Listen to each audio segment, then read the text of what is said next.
Boa noite, amigos. Eu agradeço muito a oportunidade de retornar. É sempre uma alegria rever os amigos, voltar a essa casa que nos acolhe com tanto carinho. É muito bom, de verdade. E rogamos a Jesus, o nosso Mestre, que nos inspire a todos, para que todos nós possamos aproveitar desses momentos de reflexão e trazermos algo a mais para a nossa vida diária, para que assim a gente consiga, a cada dia, buscarmos viver mais de acordo com o Evangelho de Jesus. Como o amigo Rogério já adiantou, o nosso tema, construindo a felicidade. Eu até escolhi esse termo, construindo, porque entendo que felicidade não é algo que surge pronto na nossa vida, Felicidade, não vamos de uma hora para outra encontrá-la e dizer a partir de agora sou feliz.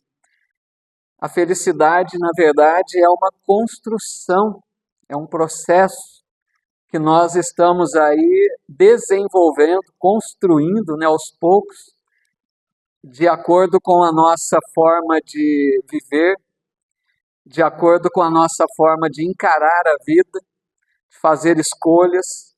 Tudo isso é essencial para nos ajudar a desenvolver a felicidade verdadeira. Porque é interessante pensarmos que a felicidade está na nossa essência. Quando Deus cria o espírito que somos nós, Deus coloca da sua essência em nós. A Viviane comentou, nós temos então essa centelha divina. Nós temos algo de Deus em nós. E essa essência divina que está em nós nos leva a buscar o objetivo para o qual Deus nos criou. A meta para todos nós, espíritos, é a mesma. O objetivo é o mesmo para todos. Perfeição possível às criaturas, Perfeição absoluta, o Criador. Perfeição relativa, todos nós, filhos de Deus.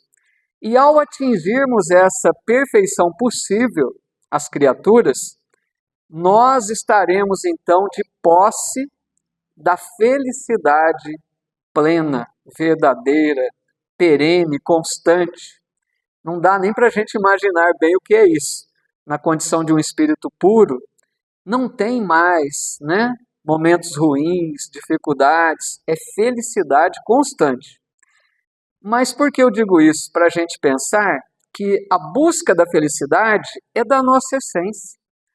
Não tem ninguém que não queira ser feliz, Então nós estamos buscando felicidade sem entendermos bem o porquê, mas queremos felicidade. Só que o problema é que na condição evolutiva em que nós nos encontramos, nessa condição mediana de evolução, cada um de nós vai projetar felicidade de uma forma diferente, de acordo com o seu entendimento de vida, de acordo com as suas buscas, de acordo com a sua evolução. Então, a gente poderia dizer que para algumas pessoas, se a gente perguntar o que te faz feliz, a pessoa poderia dizer, eu serei feliz se eu me tornar um profissional bem realizado, A realização profissional, ser reconhecido, ter um destaque profissional. Para alguns, a felicidade está nessa busca.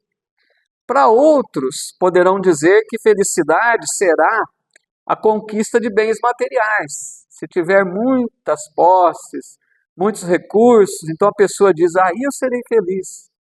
Para outros ainda poderão dizer que será a jovialidade, a beleza física, a juventude. Então, para alguns, felicidade está projetada nisso. Para outros ainda, quem sabe, ou encontrar um grande amor, e assim vai, Várias situações, circunstâncias que a gente vai projetando para encontrar a felicidade. Mas eu gostaria de levar-nos todos a pensar, imaginemos uma pessoa que detenha todas essas condições. Uma pessoa que seja um profissional bem-sucedido, uma pessoa que tenha recursos financeiros volumosos, né? Uma pessoa que esteja na sua juventude com beleza física e uma pessoa que encontrou um grande amor. Tem tudo essas situações que elencamos. Pensem comigo que mesmo essa pessoa, detendo todas essas coisas que para muitos representam felicidade, pode ser que essa pessoa não seja verdadeiramente feliz. Não é uma verdade isso? Por que será? Aí a gente vai compreendendo que a felicidade não está nas coisas do mundo. A felicidade não está no exterior. A felicidade é conquista íntima. É dentro de nós. É estado de alma. É como nós encaramos a vida, como nós vivemos. É paz de consciência. É sentir que estamos afinados com os propósitos divinos. Por isso eu digo que felicidade é construção. Quanto mais a gente avança na escala evolutiva espiritual, mais a felicidade cresce em nós. Poderíamos pensar também um outro aspecto com relação às coisas materiais. Creio que a maioria coloca expectativas muito altas para ser feliz. Por exemplo, quem projeta nas coisas do mundo, na matéria, nos bens do mundo, às vezes a pessoa diz, mas eu serei feliz se tiver isso, aquilo, outro, tantas coisas. Ou seja, a nossa expectativa é muito alta. A gente quer muito para se dizer feliz. E eu penso que pode ser que a gente não esteja percebendo que nós, lá no fundo, estamos sendo ingratos com Deus. Porque muitos de nós temos tanto, né? Mesmo que não sejam tantos bens materiais, mas tantas bênçãos em nossa vida. Se nós nos compararmos com a maioria da humanidade, temos muito mais do que a imensa maioria desejaria. Muitas dessas pessoas, se tivessem metade das bênçãos que temos, já se dariam por felizes. E às vezes a gente está aí reclamando, querendo mais, esperando mais. Então, nesse sentido, eu encontrei um texto que é atribuído a Chico Xavier, que nos leva a essa reflexão. Esse texto diz assim: uns queriam um emprego melhor, outros um emprego. Uns queriam uma refeição mais farta, outros apenas uma refeição. Uns queriam uma vida mais amena, outros apenas viver. Uns queriam ter pais mais esclarecidos, outros apenas ter paz. Uns queriam olhos claros, outros apenas enxergar. Uns queriam ter voz bonita, outros apenas falar. Uns queriam o silêncio, outros ouvir. Uns queriam um sapato novo e outros ter pés. Uns queriam um carro, outros andar. Uns queriam o supérfluo, outros apenas o necessário. Esse texto nos leva a profundas reflexões. Se não estamos exigindo demais, esperando demais para nos dizermos felizes. E para a gente aprofundar um pouquinho a nossa reflexão, busquei o nosso livro base, da doutrina, o Livro dos Espíritos, onde Kardec faz um estudo sobre a felicidade.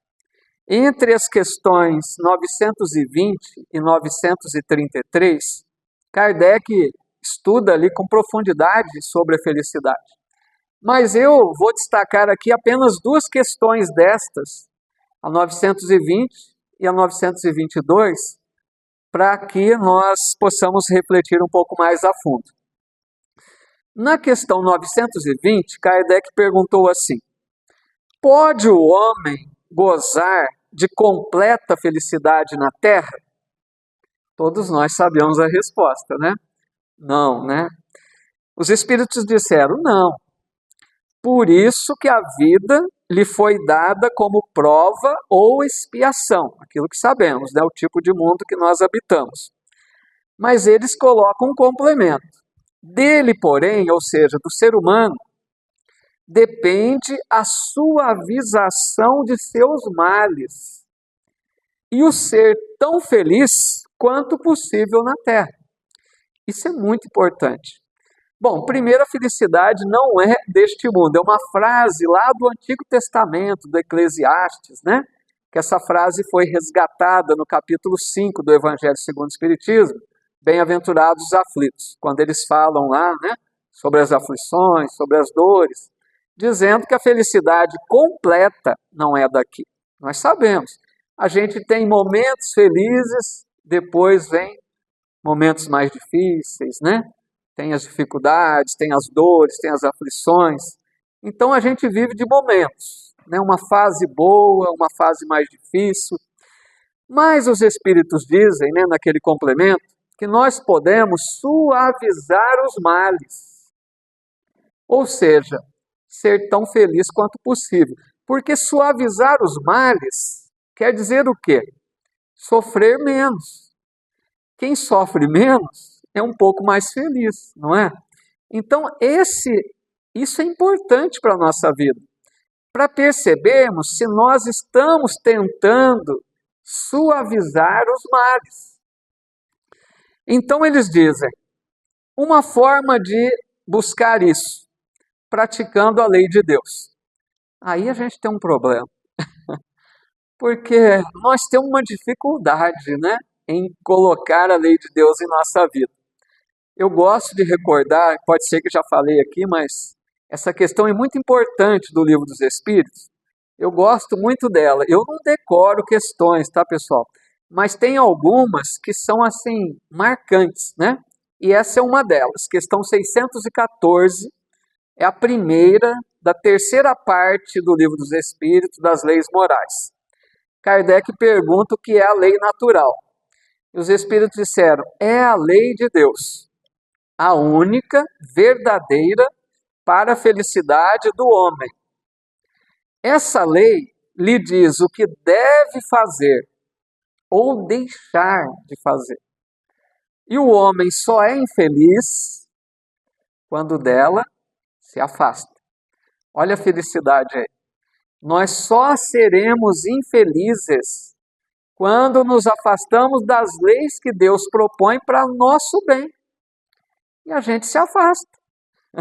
Ou seja, parece que nós queremos ser infelizes, né? Na nossa ainda falta de sabedoria espiritual. Mas, traduzindo isso em miúdos, a lei de Deus, onde está? Todo mundo sabe, né? Questão 621, se não me engano, está na consciência.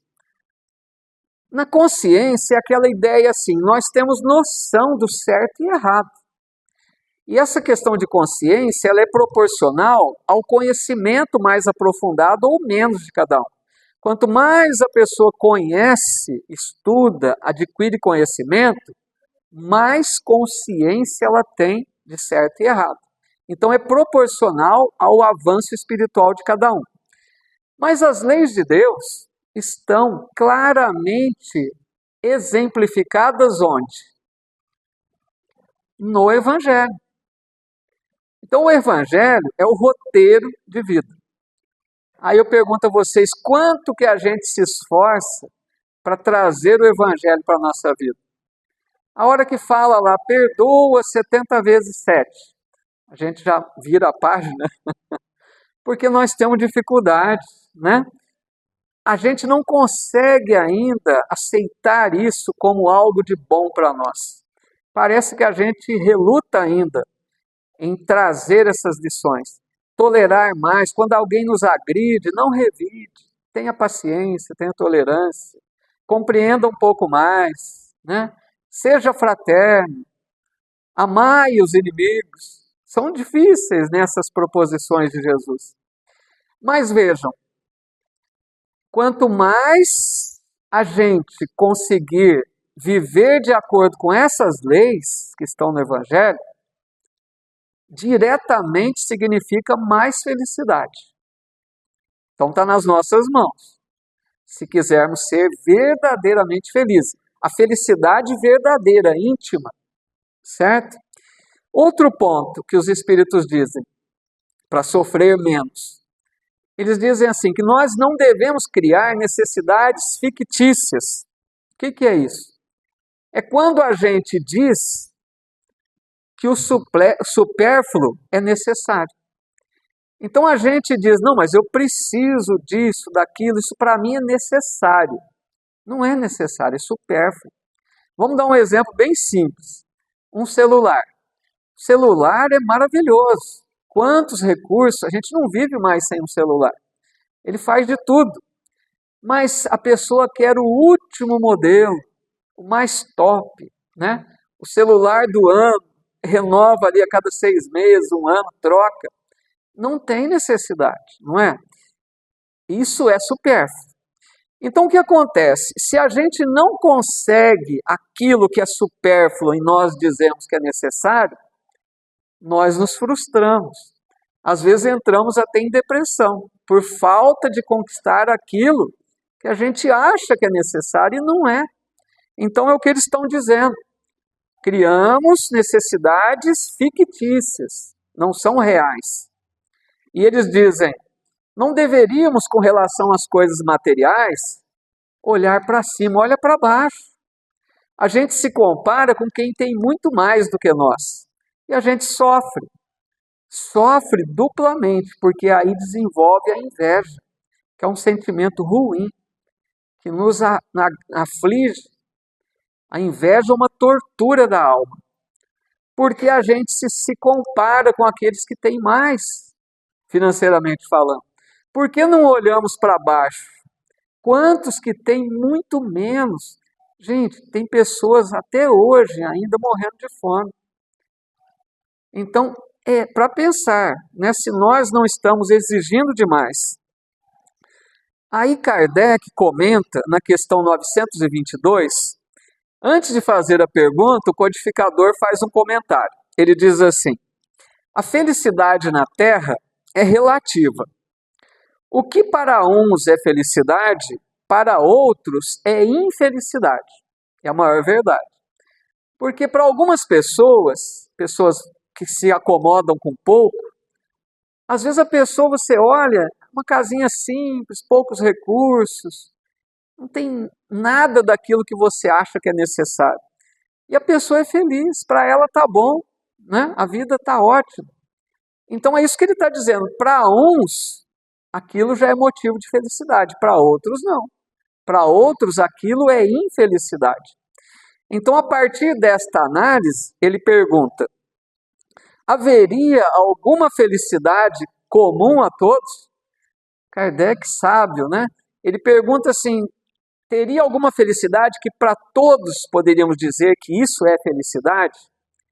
E os Espíritos dão uma resposta que eu acho que muitos não vão concordar. Porque eles respondem assim, com relação à vida material, é felicidade a posse do necessário. E com relação à vida moral, consciência tranquila e fé no futuro. Resumiram felicidade comum a todos. Então percebamos, com relação à vida material, quem tem o necessário, dizem os espíritos superiores, é motivo de felicidade.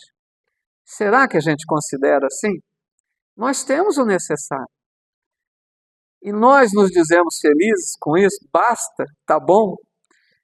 Então, é para a gente pensar se nós não estamos esperando demais com relação aos bens do mundo, às coisas do mundo.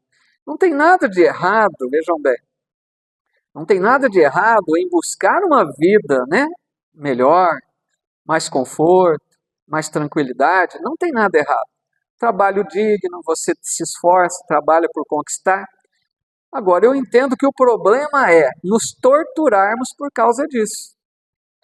Porque às vezes a vida que temos, de acordo com as condições que enfrentamos, muitas vezes lembrando que fomos nós mesmos quem pedimos, né, antes da encarnação, às vezes pedimos uma vida mais difícil, justamente para desenvolvermos virtudes, resignação, fé em Deus, dar bons exemplos.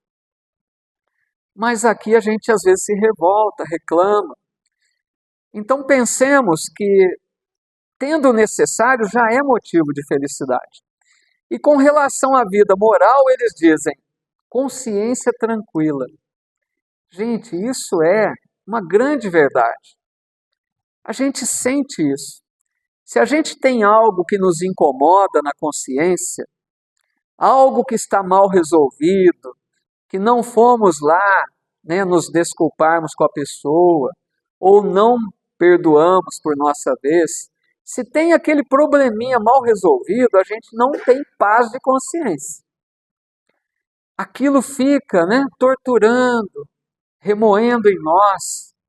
Então, consciência tranquila é aquela pessoa que sabe que fez tudo que está ao seu alcance para o bem geral. Se coloca à disposição dos outros para ser útil, não vive apenas para si mesmo, mas enxerga as necessidades do semelhante à sua volta. Aquela pessoa que, ao colocar a cabeça no travesseiro, dorme em paz. Não tem nada que lhe cobre, que lhe aflija, porque está mal resolvido. Então esse é um ponto que nós devemos também pensar muito. Se temos algum problema para resolver, resolvamos. Se não perdoamos alguém por alguma coisa que ficou do passado, é um problema que nos perturba, acima de tudo. A mágoa é um corrosivo da alma, amigos. A alma, a mágoa carregada por longos anos, pode transformar-se em doença no corpo físico. Então nós precisamos buscar essa consciência tranquila, não só com relação ao perdão, né, a se desculpar também por sua vez, mas também sentir-se útil, né? Porque a proposta da lei de Deus é de convivermos em sociedade, trabalharmos uns pelos outros, né? Fazermos tudo que está ao nosso alcance. E por último, eles colocam fé no futuro, é motivo de felicidade. Por quê?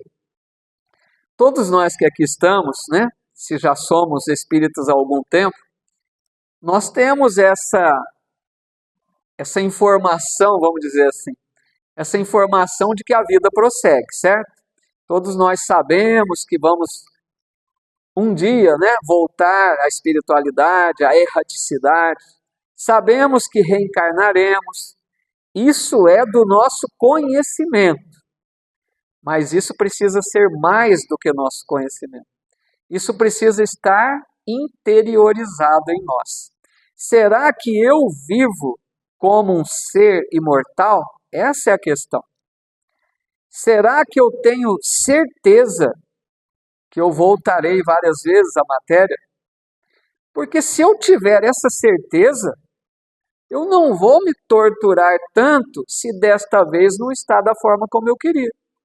Se a minha vida hoje não oferece possibilidades de realizar os meus planos, os meus sonhos, por que me desesperar? Eu vou voltar. Então vejam se isso está interiorizado. A gente quer tudo hoje, não é? A pessoa fala assim, não, eu quero ser feliz hoje. Às vezes não vai dar. Então, fé no futuro é acreditar que voltaremos. E acreditar também que, dependendo de como vivemos a vida hoje, voltaremos em paz ao mundo espiritual. Quer coisa melhor do que retornar a uma colônia que nos acolha com tranquilidade, com condições de desfrutarmos de harmonia espiritual? Depende de como vivemos aqui.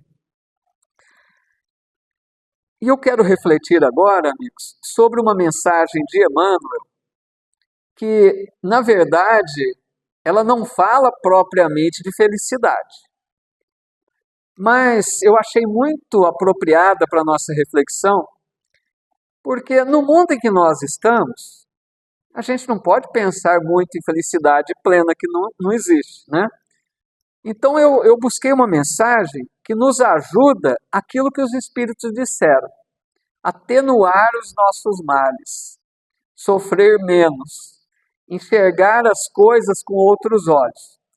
Porque vocês vão ver, conforme eu ler a mensagem, que o que Emmanuel propõe para nós é enxergar as circunstâncias da vida com outro olhar. Aquilo que a gente diz assim, isso é um problema, o Emmanuel mostra com outra visão, de uma outra forma. Então essa mensagem está no livro Fonte Viva, daquela coleção, né, de Emmanuel, belíssima, né, que estuda o Evangelho, Pão Nosso, Caminho, Verdade e Vida, Vinha de Luz, Fonte Viva, né, são 6 livros. Na lição 102 do Fonte Viva, o título da mensagem é Regozijemo-nos sempre. Palavra antiga, né, que Paulo de Tarso usava, regozijar. O que é regozijar? Contentar-se, alegrar-se. Então o que Paulo dizia nessa fala é que nós nos alegremos sempre. Ele não fala alegrem-se nos dias bons, alegrem-se sempre. Essa é a proposta. E o Emmanuel vai comentar essa frase, né? O Emmanuel, muito perspicaz, muito sábio, ele vai esmiuçar essa fala de Paulo para nós. Então ele começa dizendo assim: o texto evangélico não nos exorta ao júbilo somente nos dias em que nos sintamos pessoalmente felizes. Assevera com simplicidade, regozijai-vos sempre. Aí ele diz, nada existe no mundo que não possa transformar-se em respeitável motivo de trabalho, alegria e santificação. Vamos traduzir mais isso. Nos dias da nossa vida, que tudo caminha bem, que a gente está com saúde, que a gente tem uma boa condição financeira, que os parentes estão convivendo em paz, nós estamos plenamente felizes. Está tudo bom, né? Tudo ótimo. Agora, o desafio é isso que Paulo propõe, regozijar sempre. E nos dias difíceis? Será que nós nos alegramos? Pensem como é difícil, né? Na nossa condição. Diante das lutas, das dificuldades, vamos pensar alguns exemplos. Se nós estamos convivendo com familiares difíceis, se nós estamos enfrentando uma doença mais dura, se nós estamos lidando no momento atual com a escassez de recursos financeiros, como que a gente enfrenta essas situações da vida? Com bom ânimo, com alegria? Difícil, né? Porque nessas horas a gente vai reclamar, não é assim? A vida está difícil, familiar, a doença, o problema financeiro. Então o que Emmanuel está dizendo aqui? Não existe no mundo nada que não possa transformar-se em motivo de trabalho, de alegria e de santificação. O que ele quer dizer com isso? Vamos pensar o familiar difícil. Se a gente olhar para o familiar difícil como um problema da vida, não vamos nos alegrar. Mas se nós olharmos para o familiar com a visão que nós já temos condição de olhar, entendendo que não é por acaso que aquele familiar está junto de nós, entendendo que algum motivo tivemos para trazer esse relacionamento difícil para a nossa vida. Então nós temos ali com ele algo para resolver. Isso é lógico para quem entende a doutrina espírita. Não é castigo, não é acaso. Tem ali algo para ser resolvido. O melhor a fazer seria o quê? Buscar conviver da melhor forma. Auxiliar esse familiar, mesmo que ele não haja dessa forma conosco. Mesmo que ele seja duro, intransigente, agressivo, Se nós queremos tirar lição e crescermos espiritualmente, é fazer tudo que está ao nosso alcance para melhorar esse relacionamento, por mais difícil que seja. É não enxergar ali um adversário, um problema. É enxergar uma necessidade nossa. Por algum motivo, aquela pessoa está junto de nós. Aí às vezes a gente pensa assim, mas ele veio para... Ele me deve. Nunca a gente deve, né? Por que que nós não pensamos assim? Como será que eu deixei essa pessoa na vida passada? O Emmanuel tem uma mensagem que ele diz mais ou menos isso. A gente vai reencontrar aqueles do passado da mesma forma que os deixamos. Então ficou problema lá atrás. E hoje nós temos a bendita oportunidade da reconciliação. Mesmo que ele não queira, façamos a nossa parte. Então isso é transformar a dificuldade em motivo de júbilo, de santificação. Se nós aproveitarmos a oportunidade de estarmos juntos novamente e ali realizarmos o que precisa ser realizado. E assim também diante da doença, né? A doença, nós sabemos, não é castigo, não é aleatório, não surge de um vírus apenas, de uma bactéria. A gente fica tentando achar as causas materiais, né? Por que essa doença? Deve ser por causa disso, daquilo. E as matrizes espirituais? A grande maioria das doenças decorre da enfermidade da alma. O espírito adoece primeiro e aí o corpo sofre o reflexo do espírito enfermo. Então a doença, o Emmanuel diz, que ela vem restaurar a harmonia da alma. Então, diante da doença, como agir? Com sabedoria. Busque o tratamento médico, siga as recomendações, mantenha-se disposto a buscar a melhoria ou a cura, se possível. Se esforce, para fazer o melhor e tenha uma postura de não revolta, de não desânimo, mas peça a Deus cada dia que amanhece, dai-me força, Senhor, para lidar com esse problema mais este dia. E vamos à luta. Aquela doença tem algo a nos ensinar. Perguntemos, o que eu posso aprender com isso? Por isso Jesus sempre dizia quando curava, vai e não peques mais, para que não te suceda coisa pior. Porque a doença é o reflexo da nossa imperfeição. Se a gente não se melhora, a doença volta, né? E assim também tantas outras coisas, como a escassez de recursos. Continuando, o Emmanuel diz, a ausência continuada de esperança e de alegria na alma significa evolução deficitária. Esperança e alegria, se a gente tem ausência disso. Por toda parte há convites à edificação e ao aprimoramento, desafiando-nos à ação no engrandecimento comum. Quando eu li isso, eu me recordei de uma frase de um filósofo, teólogo, um médico até alemão, já desencarnado, recebeu até o Prêmio Nobel da Paz, Albert Schweitzer. Esse homem escreveu tantas coisas maravilhosas, mas ele escreveu uma frase que, muito de acordo com isso, que a gente não deveria deixar morrer em nós esperança e alegria. Ele escreveu uma frase que diz assim, a tragédia não é quando o homem morre. A tragédia é o que morre dentro de um homem quando ele está vivo. Então é isso. O que nós não deveríamos deixar morrer em nós, que é a tragédia. Eu diria esperança, alegria pela vida, fé em Deus. Isso são molas propulsoras, do espírito. A pessoa sem esperança, sem alegria, sem fé em Deus, ela vai definhar. Ela perde as forças, ela não tem vitalidade. Por mais que a vida esteja difícil, esperança. Esperança de dias melhores, de uma fase melhor. mas a esperança ativa, como Paulo Freire dizia, e o Cortella usa nas suas palestras, esperança do verbo esperançar, e não do verbo esperar.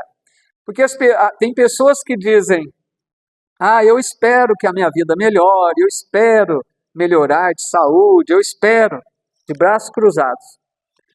A esperança ativa é aquela que confia numa fase melhor, mas que faz tudo que está ao seu alcance para alcançar esse objetivo. Então é essa esperança. Acreditemos que tudo, por mais difícil que esteja, vai passar. São fases. Atravessamos fases duras, difíceis, provas mais ásperas, mas vamos chegar no momento melhor. Acreditemos, né? E trabalhemos por esse futuro melhor. Porque quando a gente carrega a nossa cruz com resignação, com bom ânimo, o Emmanuel diz que nós estamos acendendo luz na alma. Imagine aquela pessoa que tem uma vida dura, difícil, e dá exemplos, né? De coragem, de bom ânimo, de esperança. Não desanima.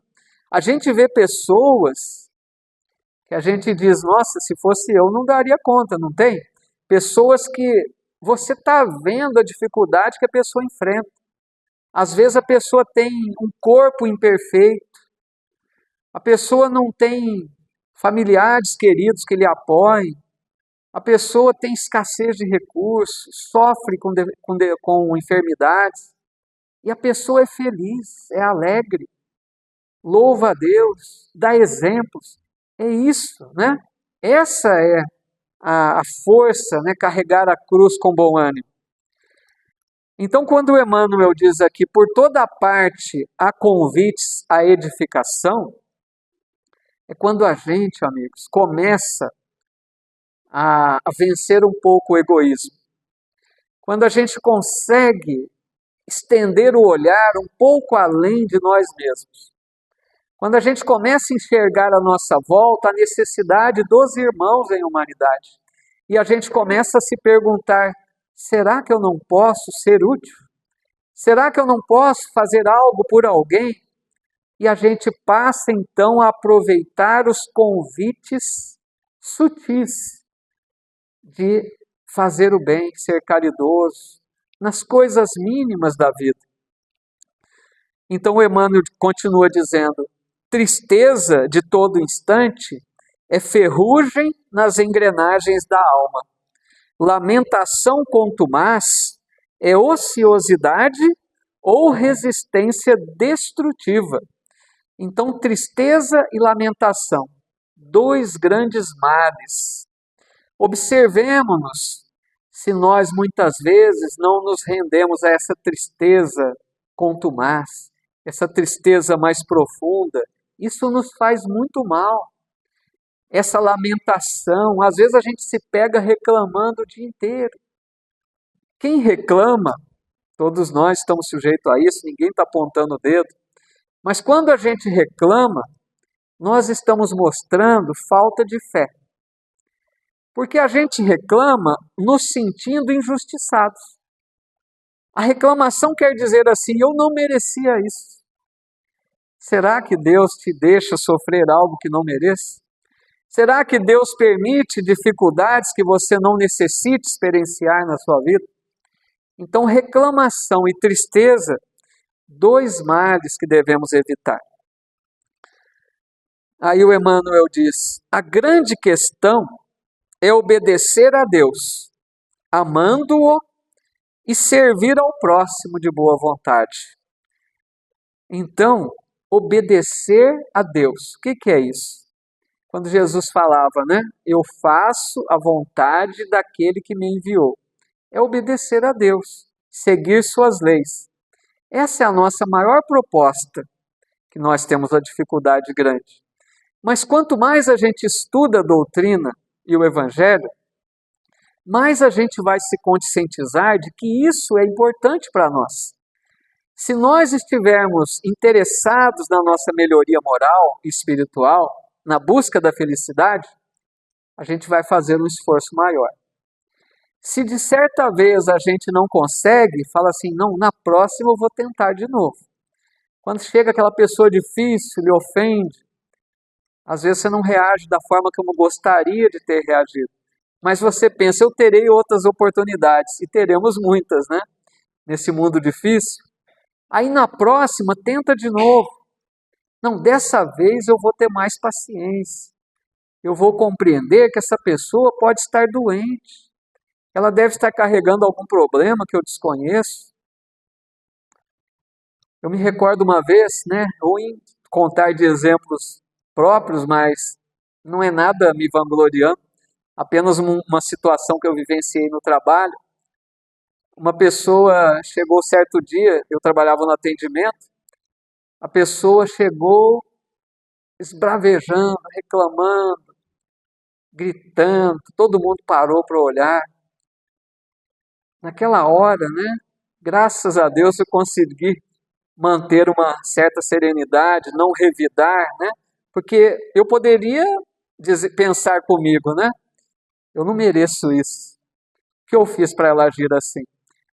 E se eu tivesse retrucado com ela, falado mais alto, com certeza a situação tomaria proporções maiores. Graças a Deus me mantive em silêncio, sereno, tranquilo. Deixei ela falar, falou. E devagarzinho eu fui ali tentando atender sem entrar na questão. Daí a poucos minutos a mulher começou a chorar profundamente, dizendo que estava com um problema com a mãe à beira da morte. Então dá para entender que às vezes as pessoas que chegam agredindo, às vezes não é por você, às vezes a pessoa traz um problema. E dependendo de como a gente reage, tudo complica. Então que a gente busque ter um pouco mais dessa calma, dessa serenidade, e imaginar que outros problemas podem estar por trás disso. E ele diz, como sempre, né, servir ao próximo. Sempre a lição é essa. Aí o Emmanuel diz, concluindo a lição: nesse sentido, pois, não nos esqueçamos de que Paulo de Tarso, o intimorato batalhador do Evangelho, sob tormentas de preocupações, encontrou recurso em si mesmo para dizer aos irmãos de luta: regozijai-vos sempre. Quer dizer, o Paulo não falou isso para os outros fazerem. Ele primeiro fez, ele se regozijava sempre na sua vida. Imaginemos rapidamente, né, a vida de Paulo. Levava a mensagem do Cristo a várias localidades daquela região. Caminhando, amigos, centenas e centenas de quilômetros. Às vezes dormia em cavernas. Às vezes a sua alimentação dependia apenas de frutos que ele encontrava pelo caminho. Preso inúmeras vezes, açoitado, apedrejado. E ele dizia sempre: louvado seja Deus, né? Sempre agradecendo, sempre bendizendo a Deus. Então Paulo, quando recomenda isso a nós, é porque ele viveu isso em sua vida. Ele aprendeu a lição de buscar, colocar as lições do Cristo na sua vida. Então que a gente busque esses olhos de ver, né? De enxergar a vida dessa nova, com esse novo prisma. Aquilo que a gente hoje fala, dificuldade, problema, dor, aflição, passemos a olhar com outros olhos. Entendamos oportunidades. Ninguém sofre injustamente. Se a vida não está da forma como gostaríamos, essas dificuldades são as nossas benditas oportunidades. Nós não queremos evoluir? Nós não falamos tanto em evolução espiritual, desenvolver luz, né? Olha as oportunidades da vida. Uma pessoa que viver aproveitando todas as dificuldades da melhor forma, lidando com tudo isso da melhor forma, vai voltar muito melhor. Então nós temos a oportunidade. Precisa ver como nós vamos lidar com isso. Só para a gente encerrar, uma lição rapidinho de Emmanuel também. Cito muito Emmanuel, né? Sou fã demais. Creio que muitos, né? No livro Caminho Espírita, a lição 23, olha o título, Para Ser Feliz. Então o Emmanuel vai dar aqui algumas, vamos dizer assim, regrinhas, né? Se nós queremos ser felizes, e todos queremos. Olha como que ele começa a lição. Confia em Deus. Por quê? Se não confiarmos em Deus, não precisa nem ler o resto, né? Confiar em Deus é o quê? Não é dizer assim, eu sei que Deus existe, eu sei que Deus é bom, eu sei que Deus criou tudo. Isso não é confiar em Deus. Confiar em Deus é ter a certeza de que o que Ele nos oferece é o melhor. Nós temos essa certeza? Tudo que está na nossa vida, entendamos assim, é o que eu preciso, é o melhor para mim. Isso é confiar em Deus. Aí ele continua, aceita no dever de cada dia a vontade do Senhor para as horas de hoje. Já falamos um pouco disso. Aceitar a vontade de Deus, né? Viver de acordo com suas leis. Não fujas da simplicidade. Esse ponto eu achei interessante. Às vezes a gente complica demais a vida. Não podemos dizer só em um aspecto. Não é só no vestuário, na forma de se apresentar, em tudo. A gente complica. A gente coloca tantas coisas que a gente diz que precisa. Então ele diz, não fujas da simplicidade. Simplicidade de falar, simplicidade de se vestir, simplicidade da onde reside. Não precisa tanta ostentação, a gente busca muitas coisas. Tudo que é simples é mais agradável. Conserva a mente interessada no trabalho edificante. Isso é importante também. Onde estão nossos pensamentos? O que a gente pensa mais na nossa vida? Será que nos nossos pensamentos tem também o ideal do trabalho edificante? Eu me preocupo, eu quero fazer tal coisa, eu vou realizar tal trabalho. Essa preocupação é também dos nossos objetivos de vida? Para pensar. Isso nos ajuda a ser feliz. Detente no lado bom das pessoas, das situações e das coisas. Outra coisa importantíssima. Porque todas as coisas que nos acontecem têm dois lados. E nós temos uma tendência grande de focar no lado ruim das coisas. Acontece alguma coisa, a gente vê só o problema. Vou dar um exemplo simples. Quando a gente enfrenta, por exemplo, surge uma tempestade. A gente fala, nossa, que horrível. A tempestade destrói tudo, transforma, agride, nos aflige, nos preocupa, destelha as casas.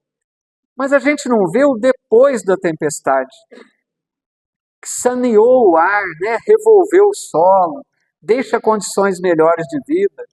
Então aquilo que aparentemente é um mal, tem o lado bom também, né? Guarda o coração sem ressentimento, que falamos da mágoa, né? Cria esperança e otimismo onde estiveres. Gente, isso é muito belo, né? Onde nós estivermos, criemos esperança e otimismo. Tem uma frase que diz assim, nós precisamos florescer onde formos plantados. É tipo assim, onde você convive, faça o melhor para espalhar otimismo e esperança. Às vezes a gente tem oportunidade de conviver em algum lugar por algum tempo e a gente não contribui em nada para melhorar as condições daquelas pessoas. Às vezes nós convivemos com pessoas tristes, sem esperança, e a gente não oferece nada. Criemos oportunidades de espalhar otimismo e esperança, e nós podemos. Uma palavra que você oferta, um sorriso, alegria que você espalha à sua volta, vai ajudar na vida dos outros. Faze todo o bem que puderes em favor dos outros sem pedir remuneração, né? Sempre aquilo. Auxilia muito, espera pouco, serve sempre. Espalhe a felicidade no caminho alheio, quanto seja possível. Aí ele finaliza dizendo, experimentemos semelhantes conceitos na vida. na vida prática e adquiriremos a luminosa ciência de ser felizes. Então a gente percebe, amigos, acho que deu para dar uma ideia, né? A felicidade verdadeira não está nas coisas.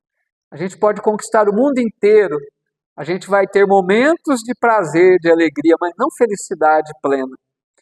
Então a felicidade é esse estado de alma, de fazer o nosso melhor, de ser útil ao semelhante, de tentar viver as leis de Deus em nossa vida. Quanto mais assim agirmos, mais felizes seremos. Porque a nossa trajetória, né, é em busca dessa evolução, dessa construção da felicidade. E é o que eu desejo a todos nós, que Jesus nos abençoe, nos ilumine e nos fortaleça para as lutas de cada dia. Muita paz, muito obrigado. Até uma próxima.